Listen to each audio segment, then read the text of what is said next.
सहित अच्छा बीजेडी मुखपात्र श्रीयुक्त समीर रंजन दास काली आपण देखिथिबे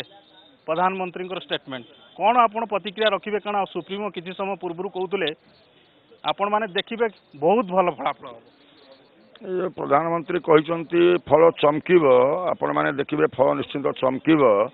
21 रु 21 लोकसभा सहित विजु बाबू समय जो 123 संख्या होता है एथर 123 संख्यार को घटना उपरक विजु जनता दल जीव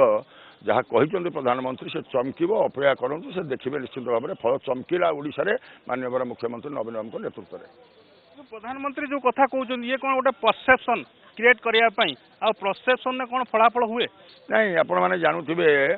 विजु जनता दल जहाँ को टिकेट नदेला सी भारतीय जनता पार्टी जाई टिकेट पाँच स्पष्ट आपण मैंने प्रतीयमान होगला जे भारतीय जनता पार्टी पाखे 120 कथा कहूला यह केवल फंपा अवस्था तांकर ग्राउंड लेवल रे प्रार्थी नहांती निर्वाचन लड़ाई विजु जनता दल जी टिकेट न पाइले भारतीय जनता पार्टी कोलैकी नहीं प्रार्थी करुच्ची नेता जाती किंतु कार्यकर्ता सांगे जाती ये कथा अनेक थर प्रमाण होती आपण मैंने अनुमान करें भारतीय जनता पार्टी घटना गोटे फंपा खोकलार से बसी निर्वाचन फल पर से जानवे जे जो कथा जो धर्मेंद्र प्रधान जो अप्रोच जो आटीट्यूड अमित शाह जो कथा कहते माननीय मुख्यमंत्री के पोड़ा ट्रांसफॉर्मर ओडिशावासी अपेक्षा कर किपरि भाव से 130 के भी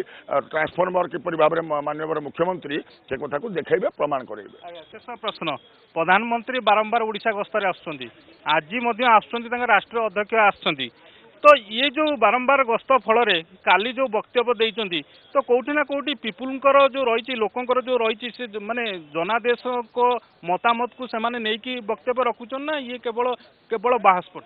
पूरा बाहास्फोट तांकर जदि लोकों भितर भारतीय जनता पार्टी था ताले से प्रार्थी आमदानी करू था प्रार्थी आमदानी जो भाव में करुच्ची जी विजु जनता दल टिकेट पाइले नहीं जिते नहीं टिकेट से बसाऊँगी एतर परिष्कार भावुँ गोटे खोकला हो दल निमापड़ा निकट को जाइए आपणकर मध्य प्रदेश जो मुख्यमंत्री थिले से जाइए सेठी दुनिया 3टी गप कही आपण भी देखिथे तार कौन किसी एथर माने लोक ठकवा को भ्रमित हवा न होगा से परामर्श देते लोक भ्रमित नुहंती परामर्श कहीं से कथा कहते से कहते डबल इंजिन कथा विकास केन्द्र तो थिला मोदी सरकार मध्य प्रदेश तो थिला बीजेपी सरकार शिवराज सिंह चौहान सरकार कुआडे गला डबल इंजिन 5 वर्ष मोदी सरकार को व्यवहार करके से मध्य प्रदेश सरकार रखिपारे तेणु सी कला कथा कहते जो कथा ओडिशा रे कहते से कथार किसी 2 पैसार कथा ना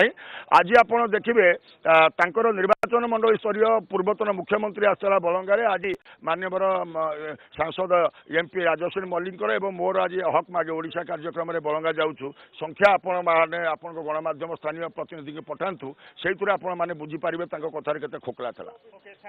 आप देखुले आम कथा होलु विधायक समीर रंजन दास सहित कहवा कथा वर्तमान निर्वाचन को लेकिन जो आरोप प्रत्यारोप चली किंतु वास्तव कौन ता May 23 जना पड़ो।